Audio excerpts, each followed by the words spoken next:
In the beginning, as church within a church movement history might be written, in the beginning, we organized as a resistance movement against the discriminatory sexual orientation policies against United Methodist clergy. The decisions of General Conference 2000 ignited my need to take action. It didn't take us long to claim our vision, to be church in a fully inclusive way. And this movement has become a church community for me. The blessings of friendship, the prophetic ministries that we share, and the gospel accountability to which we hold one another is being the church to which I want to belong.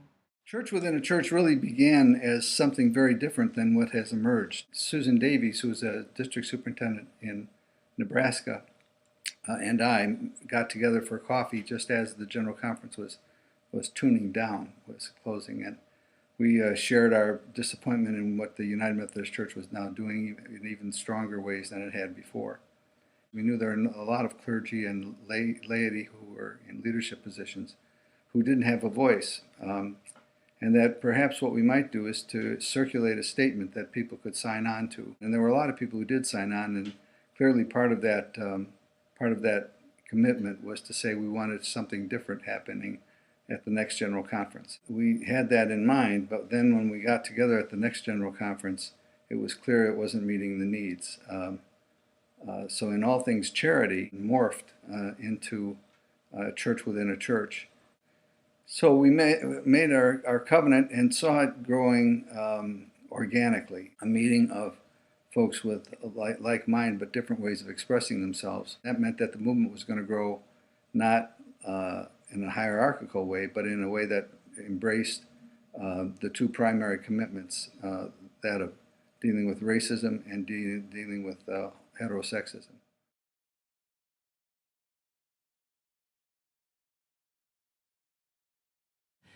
I was at the founding meeting of the movement in Atlanta in 2002, and I found myself not really sure what this was all about. How could you be church without bricks and mortar? I didn't quite understand that concept, but I think in my questions of not understanding how this prophetic movement was going to make a difference for people, I found the answers.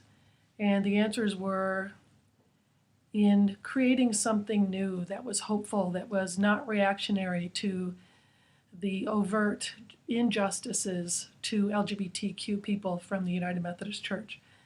I wanted to be part of something hopeful and part of something that would offer healing. And I have had those needs met in the church within a church movement. As a clergy person spouse in the church within a church movement, I have been recognized as a unique individual separate from my relationship with DeLyn. My gifts and talents have been encouraged and recognized throughout my time with the movement. I'm not simply known as DeLyn Celec's wife, but as Sarah Celec, an individual. I am not required to blend into the nameless masses of preachers' wives that are so evident in so many Christian denominations.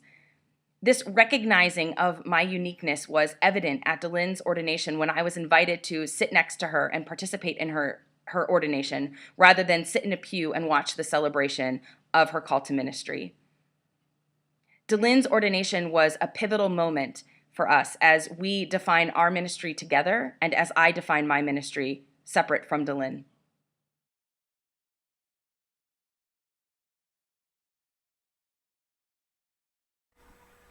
We are so young in years and so old in experiences. We are such dreamers, envisioning and being tomorrow's church today in such a wide diversity. We push to the edges the possibilities in this work of queer theology.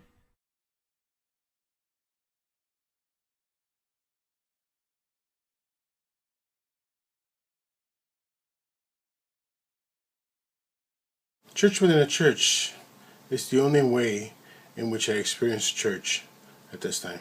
I like the sense of community, the ability to interact with different people and different points of view, to transcend not only my abilities, but my way of thinking and my understanding, to become more than I think I'm capable of. But most importantly, I like the built-in flexibility and inclusivity the church within a church represents.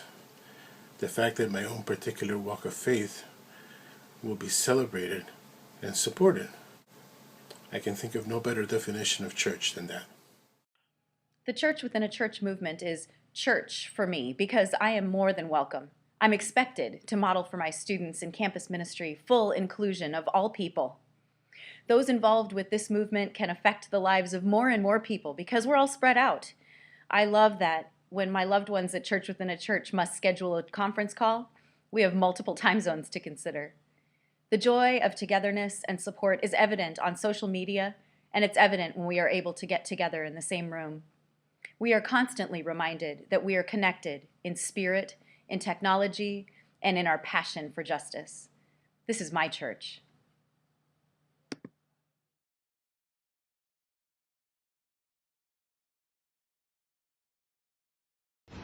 I was asked to talk about how I balance my engagement with United Methodist Church and Church Within a Church movement. And I'm fortunate to be working in a church who is a member church of Church Within a Church movement, so it is not as difficult for me. I have to be honest, I'm not United Methodist, and so I am not concerned about denominational things. I am more concerned about building inclusive communities wherever I am. Church Within a Church is church for me in that I get to live out community in a very unique way. I'm beginning to experience church and worship very differently, and it's been life-changing for me. It's what I imagine the original house churches must have looked like, a place where people could come and be together, bringing their authentic selves, telling their stories, sharing a meal, and just being together. That is church for me. In my view, the Church Within a Church movement is challenging, vital, faithful, loving, and futuristic.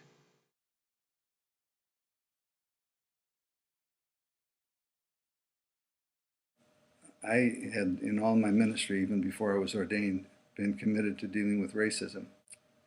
And I came to the conclusion that racism was something you had to struggle with if you were going to be faithful to the gospel. In other words, it wasn't just a political idea, it was an idea that was born out of personal need. So how do we get those of us who are white and or male and or heterosexual or any combination of those things, how do we become more honest about who we are? What I would like to see in the vision of the church for 40 some years, well, I'm 66 now, so in much of that time, I was a simple liberal thinking white guy. And that soon became an uncomfortable position for me, not because I wanted to turn away from my privilege, as I said, but as a way of insisting that all people share that so-called privilege, that power. Church Within a Church challenges me to integrate the ways in which I interact with myself, with other people, and with society at large. As a person of color, I'm challenged to believe in my place at the table, to have the courage to join the conversation and to remain in the process. As somebody who's male and straight, I'm challenged to break patterns of assumed superiority. Unfortunately, we carry out those different roles in isolation from each other. It's only until we integrate those sides of ourselves, to let one part of ourselves shed light on the other, that we can truly begin to address the cycle of oppression. Pathways to ordination were denied me elsewhere, merely because of my orientation. However, the Church Within a Church movement considered instead my qualifications and my gifts for ministry. Just imagine, I could be ordained and I could also be myself. That's what I call being church. As a new church start pastor in a progressive setting, trying to build a liberal Protestant church, one of the hardest things for me to learn was that not everybody thinks the same way I do. And I had a vision for inclusive ministry, but in the congregation, the people that were gathering, we all had different perspectives about what inclusion meant. it's taken time.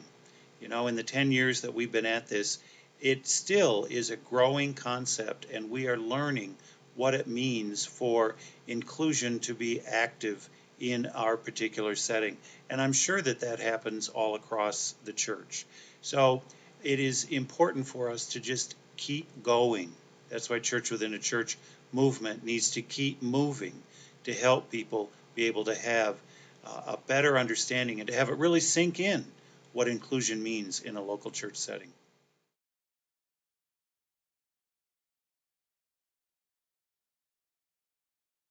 In the Church Within a Church movement celebration of 10 years of service, I hope to honor those who continue to find life in the work for love and justice for all people.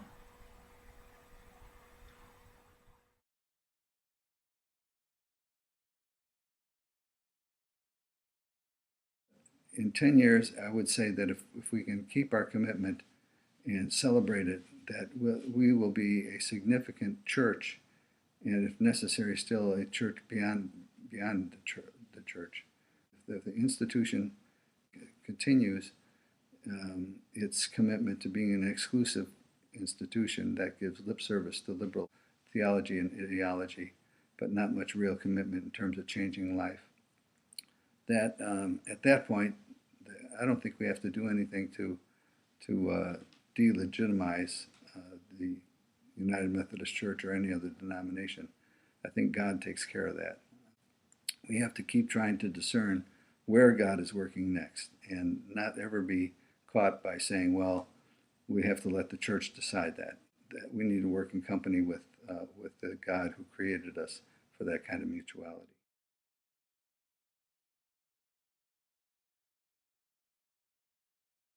So, what are my dreams for this movement for the next decade? To continue to be a radically inclusive, justice making movement. One that will become more ecumenical, more interfaith, because we have so much to learn from other religious traditions and cultures, while still offering extraordinary ordination and dual clergy status and covenant to those who wish to align with our movement.